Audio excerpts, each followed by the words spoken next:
విజయసాయి రెడ్డి ఒక ట్వీట్, వీళ్ళు ఎక్కడికి వచ్చారో నాకైతే అర్థం కావడం లేదు. ఇప్పుడు కంటైన్మెంట్ ఎక్కడి నుంచి స్టార్ట్ అయ్యింది? బ్రెజిల్ నుంచి స్టార్ట్ అయ్యింది. బ్రెజిల్ నుంచి స్టార్ట్ అయ్యింది. వైఎస్ఆర్ కాంగ్రెస్ నాయకుడు ఈ స్టేట్మెంట్ చూడండి, క్లియర్ గా congratulations to Luiz Inacio Lula da Silva on being elected as the new president of Brazil, hoping that the new government will strengthen democracy in the country and put an end to years of decisive administration. Brazil president connection ఉంది. గొప్ప నాయకుడు కదా ఆయన,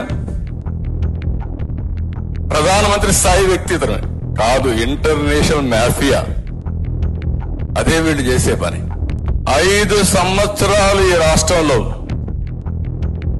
drugs మాఫియాని పెంచి పోషించి కడాన రాష్ట్రాన్ని నాశనం చేసి ఈరోజు ఇంటర్నేషనల్ మాఫియాతో సంబంధాలు ఎస్టాబ్లిష్ చేసే పరిస్థితికి వచ్చారంటే వీళ్ళు ఏమనాలి నాకైతే అర్థం కావడం లేదు.